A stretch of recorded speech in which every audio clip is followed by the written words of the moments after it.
दुनिया में अनेकों फोबिया हैं जिनसे कहीं ना कहीं निजात पाया जा सकता है, पर वेस्टर्न मीडिया के जहन में एक ऐसा फोबिया बैठ गया है जिसके वजह से वह दिन रात एक ही नाम जपते रहते हैं और ये फोबिया है मोदी फोबिया। तभी तो लगे रहते हैं बिन सर पैर की बात लिए मोदी के पीछे। लगता है पश्चिम के प्रमुख इंटरनेशनल पब्लिकेशंस का मकसद मोदी और साथ ही भारत की छवि को बिगाड़ना है। तभी तो मोदी ने रूस का दौरा क्या किया, सभी वेस्टर्न मीडिया को ऐसी मिर्ची लगी कि उन्होंने बड़बड़ करना शुरू कर दिया है। बताएंगे आपको वेस्टर्न मीडिया के इस मोदी फोबिया की पूरी डिटेल, पर उससे पहले अगर आपने हमारे चैनल को सब्सक्राइब नहीं किया है तो अभी सब्सक्राइब कर लीजिए और बेल आइकन दबाना ना भूलें। नमस्कार, मैं हूं आपके साथ स्नेह श्रेयस। आप देख रहे हैं आई ऑन भारत। एक वक्त था जब विदेशी मीडिया भारत में आकर भारत की गरीबी और लाचारी दिखाता था, मगर 2014 के बाद स्थिति तो कुछ और है। तो आखिर भारत की छवि को बिगाड़ने के लिए कुछ तो करेंगे ही ना, तो पड़ गए मोदी के पीछे। आइए आपको थोड़ा पीछे लेकर चलते हैं, क्योंकि ये वाकया तब का है जब हाल में ही प्रधानमंत्री मोदी रूस की राजधानी मॉस्को पहुंचे थे। मोदी और पुतिन के बीच पुतिन के निजी आवास पर औपचारिक बैठक हुई। मंगलवार को मोदी ने भारतीय समुदाय के लोगों को संबोधित किया और 22वें भारत रूस वार्षिक शिखर सम्मेलन में हिस्सा लिया। 26 घंटे मॉस्को में रहने के बाद पीएम मोदी ऑस्ट्रिया की दौरे पर चले गए। पश्चिमी मीडिया भी पीएम मोदी के इस दौरे पर नजर बनाए हुए था। NYT, the guardian, BBC, voice of America और ग्लोबल टाइम्स ने इसे प्रमुखता के साथ कवर किया। आइए आपको इन प्रमुख अखबारों के कुछ आर्टिकल्स बताते हैं। अमेरिकी अखबार द न्यूयॉर्क टाइम्स ने लिखा कि पीएम मोदी की मॉस्को यात्रा से पुतिन को अलग थलग करने की कोशिश कमजोर हुई है, वहीं इससे यूक्रेन की नाराजगी बढ़ गई है।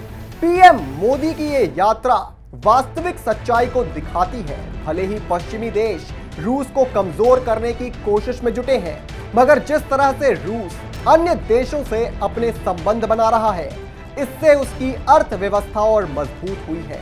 भारत ने रूस से भारी मात्रा में सस्ता तेल खरीदा है, जिससे अंतर्राष्ट्रीय प्रतिबंध झेल रहे रूस की आर्थिक स्थिति बेहतर हुई है।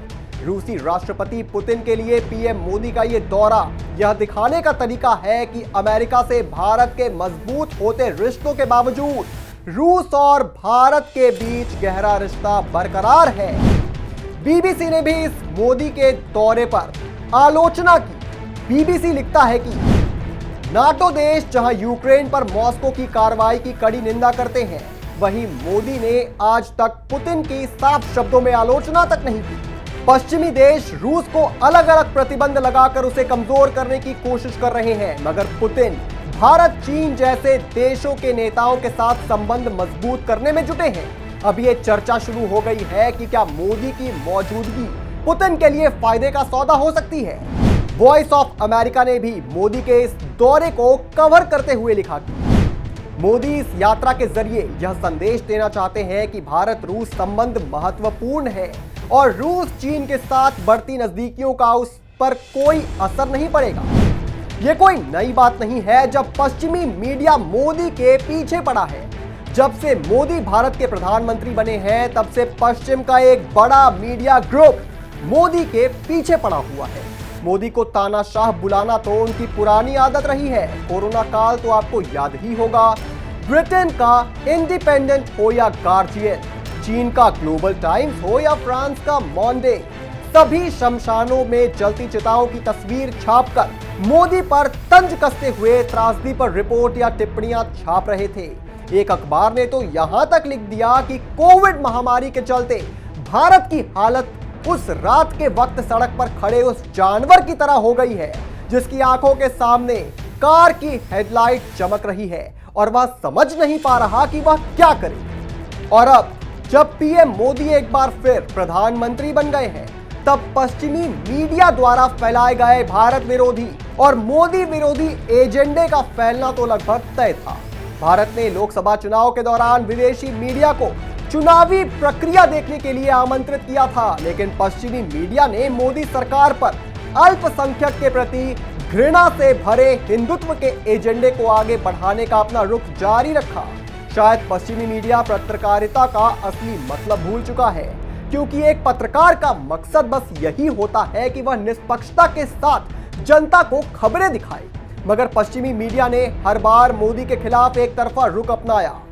पश्चिमी मीडिया ने भारतीय चुनाव को कवर करते हुए पीएम मोदी के खिलाफ एक नैरेटिव फैलाते हुए खबरें दिखाई। आइए आपको इस तरह के आर्टिकल की भी एक झलक दिखाते हैं। चुनाव के वक्त द गार्जियन ने लिखा कि भारत में चुनाव पूरे जोरों शोरों पर है। नरेंद्र मोदी हताश और खतरनाक होते जा रहे हैं। नरेंद्र मोदी बने नफरत के सौदागर। इस तरह के आर्टिकल्स देखकर क्या लगता है? ये नफरत से भरी हेडलाइन किसी सनसनीखेज थ्रिलर या फिर धारावाहिक की पंच लाइन जैसी लगती है। ये आर्टिकल गोधरा दंगों के लिए भारतीय प्रधानमंत्री को दोषी ठहराने से शुरू होता है और उन्हें अपराधी बताता है, लेकिन लिखने वाले ने यह उल्लेख नहीं किया कि मोदी को गोधरा दंगों के मामले में सुप्रीम कोर्ट ने सभी आरोपों से बहुत पहले ही बरी कर दिया था। न्यूयॉर्क टाइम्स ने तो मोदी को झूठ का मंदिर बताया, जबकि फ्रांस के प्रमुख अखबार ले मांद ने लिखा भारत में केवल नाम का लोकतंत्र है। अमेरिकी न्यूज चैनल फॉक्स ने लिखा अयोध्या में अल्पसंख्यक को लगातार डराया जा रहा है। सीएनबीसी ने चुनाव को लोकतंत्र के लिए खतरा बताया था। वहीं सीबीएस टेलीविजन नेटवर्क ने मोदी के चुनाव प्रचार को अल्पसंख्यक विरोधी बताया था। लेकिन इनमें से एक भी मीडिया संस्थान महिलाओं के खिलाफ भयानक संदेश, खाली हिंसा या टीएमसी के लोगों द्वारा भाजपा कार्यकर्ताओं की बेरहमी से हत्या, भाजपा की नुपुर शर्मा की टिप्पणियों का समर्थन करने के लिए कन्हैया लाल की बेरहमी से हत्या जैसे मुद्दों पर बात नहीं की। तो ये मोदी फोबिया नहीं तो और क्या है? खैर, इससे ना तो प्रधानमंत्री मोदी को कोई फर्क पड़ता है और ना ही इस देश के शौर्य को। और भले ही इस देश की जनता अलग अलग नेताओं के साथ खड़ी होती है, मगर जनता ये जानती है कि प्रधानमंत्री पर अगर कोई विदेशी ताकत हमला करने की कोशिश करे तो उसे किस तरह एकजुट होकर साथ खड़े होना है। इस पर आप क्या सोचते हैं? हमें कमेंट करके जरूर बताएं। और भी तमाम बड़ी खबरों से जुड़े रहने के लिए आप देखते रहें आय ऑन भारत।